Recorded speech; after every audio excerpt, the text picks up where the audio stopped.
Welcome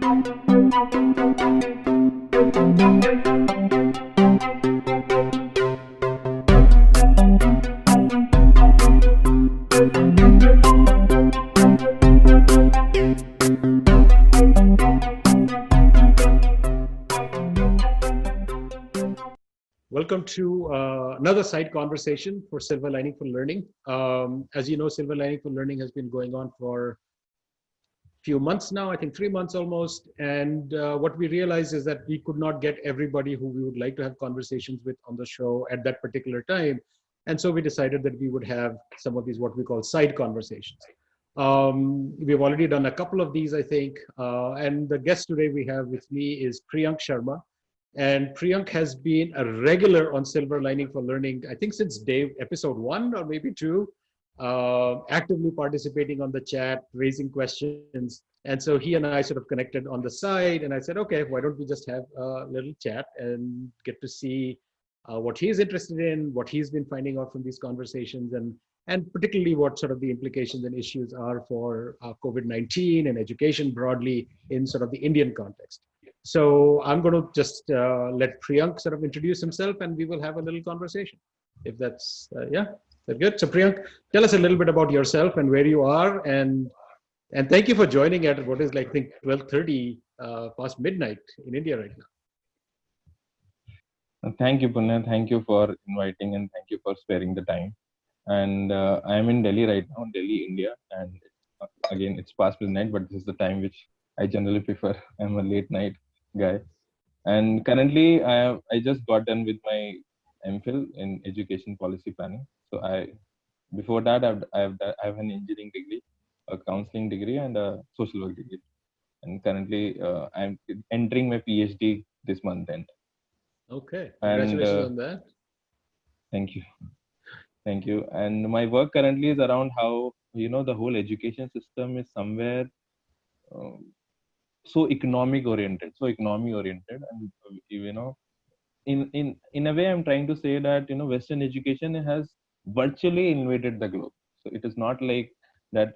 It is not like there are armies coming in and fighting and there was happening. But virtually, if somewhere Western education is invading different societies and telling them that your way of knowing things, your way of your culture and your way of living life is not the right way, and how there is homogenization of cultures happening, and there is increase in the whole consumption culture, which is being seen not just in India, in other parts of the globe as well. So I think that's a really interesting point. I mean, at one level, though, I mean, there is a tension here, right? Because at one level, we are seeing increased, sort of, for want of a better word, sort of tribalization of the globe, right? Where countries are becoming more nationalistic, more, self-centered. But I think what you're saying is something interesting, that despite that, the trend towards a certain kind of education, certain kinds of educational goals are becoming more pervasive. So I think there is an interesting paradox here. Right? That's kind of interesting to think about. Because I mean, I know we are seeing that in India. We are seeing that, of course, in the US, where the nation states are becoming more insular and pushing against sort of the globalization, sort of at a surface level maybe. But what you're implying is that might not be happening, that it's the reverse that's happening in education at some level. Yeah, we are so much after standardization, so much after copying some model from some country and putting it in your context, that we are forgetting who we really are, and how those sustainable societies are slowly withering away. So I think young Zhao would be very resonant with this, because he has been fighting that fight for a while and continues to do so. Yeah. So tell me, how did you get to know about Silver Lining for Learning? So I applied for my PhD under Young Zhao, and I did got through it, and he emailed me that he would be happy to work with me. But due to COVID-19 pandemic, that did not happen. So I've been following for a while. And when he started with this, I got to know it from his email and his website. And that is how I came to know it. Cool. And you've been a very regular participant. Yeah, I enjoy those conversations. I always feel that unless you find that cohort where you can go in and talk to people about things, talk to people about your interests and how you can passionately think about those things, this those places are the ones you should seek out for, and the silver lining for learning is indeed one. So what has been most interesting about that for you? I think the most interesting part is speakers getting invited from across the globe. So what you get a intercultural view, you get a view how Singapore is working for against this whole COVID-19, or how, let's say, Italy is doing, or how other parts of the world are doing. So that is the most interesting part, that not just US or not just my own country where I'm able to see things happening, how other countries, specifically the China one, how it had so boomed in China, and how China has done amazing things, how Shanghai has told us that not just people with internet, people without internet, how Chinese government have been making it possible so that education reaches to every door. Yeah, so I think that's been one of the most interesting things for me is, and I think I mentioned that in one of our conversations at some point in the Silver Lining for Learning, that I feel the strong sense of camaraderie and brotherhood with educators across the world suddenly, right? I mean, we always have the same sort of values and missions, like we are in education for a reason. But I think that this crisis has sort of really foregrounded that in a very nice kind of way and made that more salient, because we are all in the same boat all of a sudden. Somewhere so, we all, yeah. Go on, yeah. They're the same thing. Somewhere we are all starting to, know that how important it is to come together in such times and make it possible. Right. So give me a little bit of sense of, in your MPhil program, did you guys move online once the lockdown happened? How did you, or were you almost done by then? Yeah, in fact, that is very interesting also, because until then, we had all offline seminars, presentations. Okay. So in offline presentations, we had hardly a audience of, let's say, 10, 15 people. Mostly people of the same class would come in, and there will be hardly guests who would be coming in joining, teachers and other scholars. But since after COVID-19, we have moved to online version, and in online we have a lot of participants who are coming. So that is somehow, everybody is saying that this is even better, and why not make it this way only? Because there are a lot of people who are jumping in, who are joining in, who are looking at because wherever you are, you can just take a phone and you can join the meeting. So we have moved it totally online, and it has been much more better in that sense. Cool. That's interesting. That is interesting. So what about the PhD? How's the PhD going to be, or do you know yet? Right now, apart from the fact that you're not able to access libraries, it is everything is the same. Like you will be in contact with the supervisor online. All presentation seminars will happen online. Okay. So what's the situation like in Delhi overall? I've been reading the news. Doesn't look like the numbers are flattening anytime soon. In fact, the whole of country currently, I don't know why, but India has a slightly different scenario. Two things are important in that. One is the numbers are growing, but growing very slow. In other countries, we said it has been really exponential increase. But India, the curve has not been so exponential. It is increasing, but the numbers are growing slowly. But they are growing.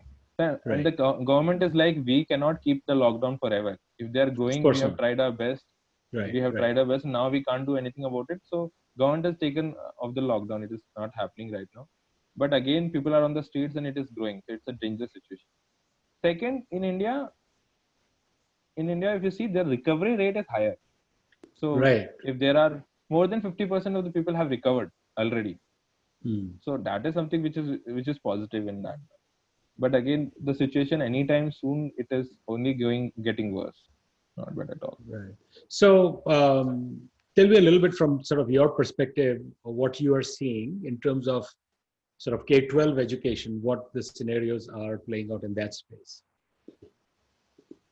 With respect to COVID-19? Yeah. So see, the thing is, currently, if you see India, the sad part is the ministry is saying that they will come up with a reduced curriculum, but that has not happened. And it is not the schools which are running, it is the tuition centers which are. So government schools specifically have come to a standstill. If you talk about private schools, they are running online. All their classes are moved online. But if you speak specifically about government schools, central schools, they have come to a standstill, and they are still waiting for the directives from the ministry. that ministry will tell them what to do, how to do, and everything. That has not happened. So there, 3 months there has been no classes, nothing happening.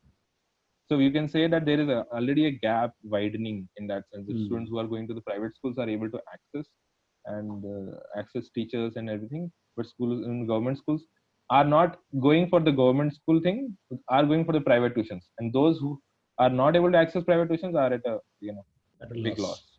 Right. But so the idea of reducing the curriculum or streamlining it. So how is that being thought through? I mean, do you have any sense of that? No, I don't have an idea totally, but again, we really needed something like that. A lot of Right. curriculum is there. There is a lot of things which were not supposed to be there, which are totally outdated. For example, we are still teaching kids in 9th standard geometrical construction. CAD has happened. There has been so many designs, new softwares have come up, and nobody is using those old geometrical construction models right now. It is so outdated, but we are still teaching kids those things. So Okay. this had to happen a long time back. Problem is they are doing it only for the COVID-19. I don't know why this had not been thought through before. But let's see how what the governments come up with when they are able to reduce it, by what extent. That we'll have to wait and watch. Sure. And India has this weird. So in China, like the example that you gave there, which was like completely top down, right? This is what we're going to do, and everybody sort of marches. India has a sort of interesting combination of sort of central and federal, right? I mean, so you have the NCRT and CBSE, and then you have all your state boards, and you have ICSE, and so there are so many players in that mix. So it gets, I think, very complicated because it's education is, I think, a state thing, but there is, of course, this national level organizations which determine what happens and what doesn't happen. So that, I think, complicates it. So basically Right. it's the funding. So it's in the by the constitution, it's in the concurrent list that both center and state can do things. But again, when center comes into picture, because it has the funding, right. So it is what makes it difficult for the state. So speaking, I mean, so one thing that from the silver lining point of view, so one is this that you mentioned about sort of that the curriculum would get more streamlined. So that's one possibility. And in fact, when I was talking with Giri in my other conversation, one of the things, he wrote a little piece for Times of India. And so their situation, I mean, his description was sort of different in the sense of that they have moved almost entirely their foundation and other organization, their partner organization they're working with, towards humanitarian aid. So they're still doing sort of teacher professional development and stuff that way, but their focus really is on the migrants who have had to leave cities and go back, and just providing them basic food and nutrition and health kind of support. But one of the things he said is that because the studies that they've done show that when if you compare private schools versus government schools, the difference is not significant. Even though parents want to put their kids in private schools, the learning, there is not much of a difference. And so one of the silver linings that he thought, apart from sort of the streamlining of curriculum, was that you would start seeing, because of the economic pressures on people, that you would start seeing more students coming back into the government school space. So which I thought was kind of an interesting prediction that he was making. So I don't know what your thoughts are on that.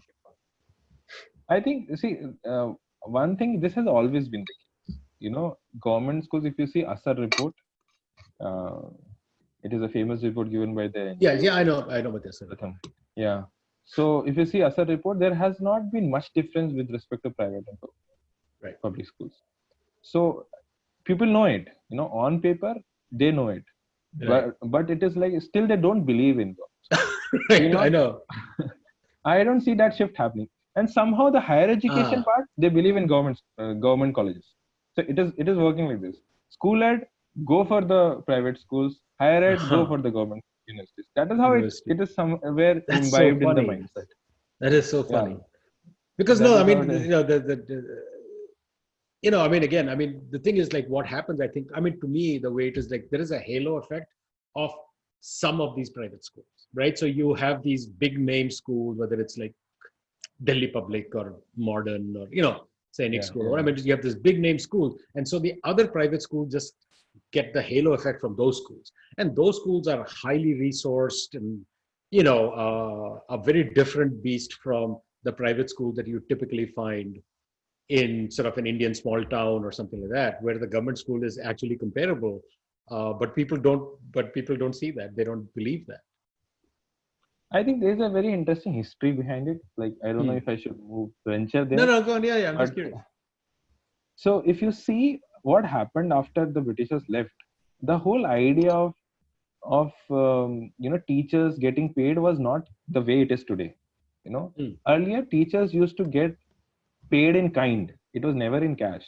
Okay. If there's a school in the village, the student will be getting, if his father is a rice guy, then he will getting rice for the teacher. Somebody will get dal for the teacher. It will be more or less like that.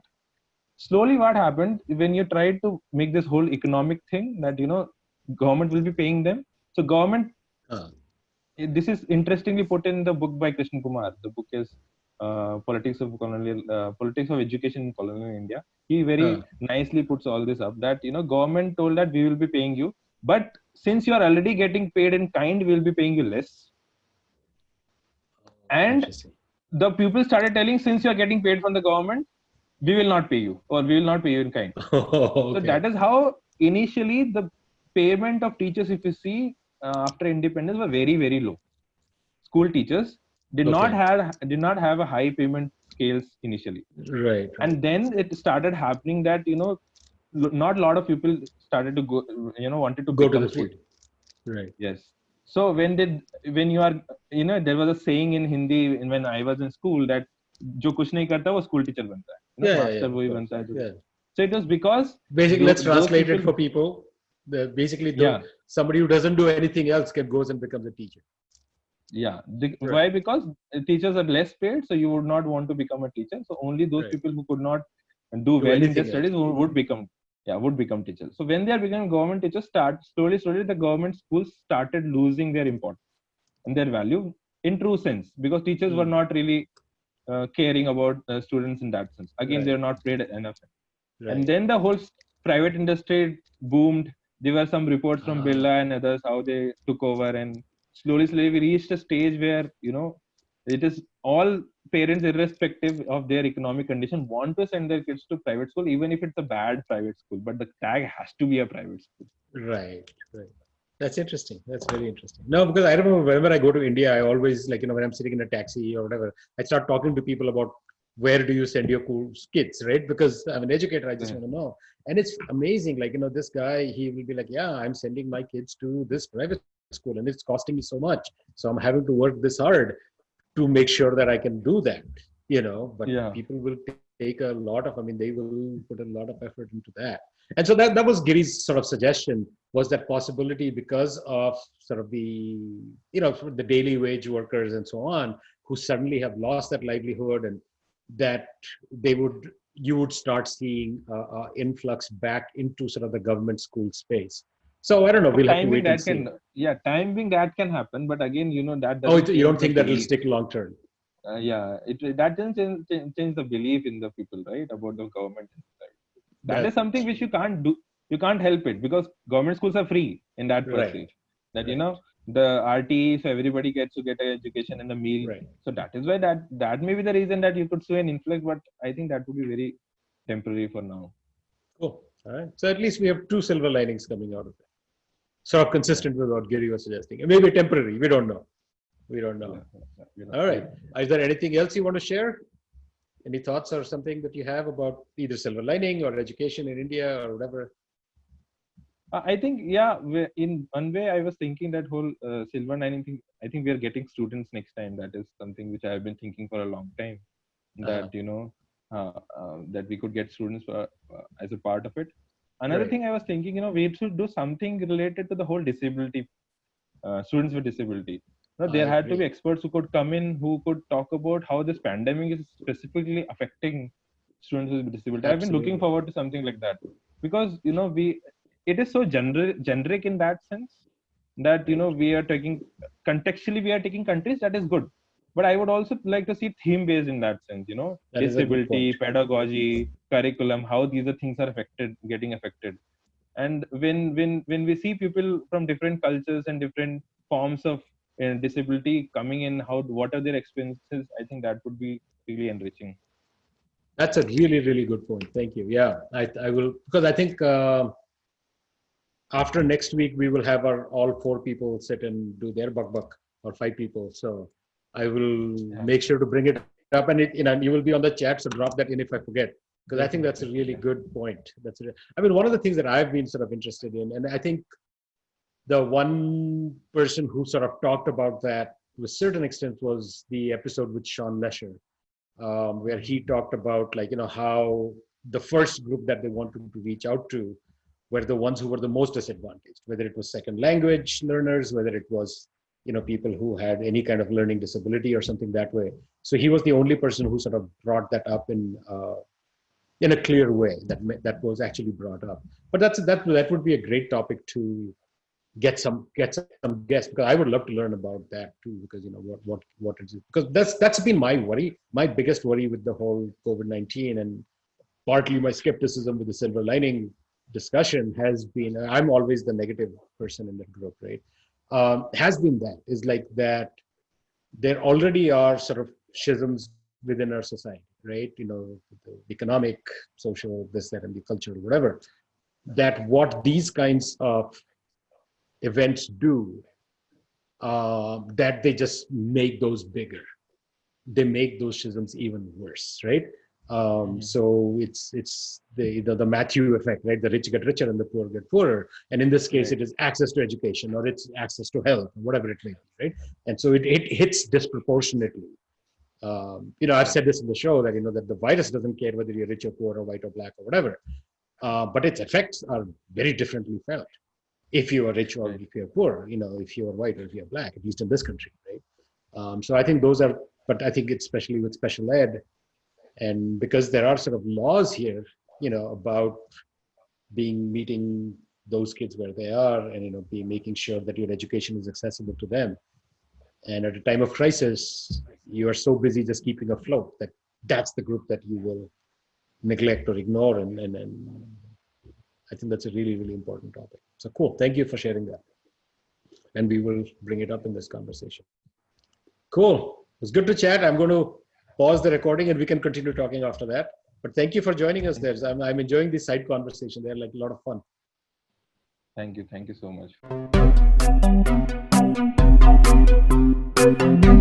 much.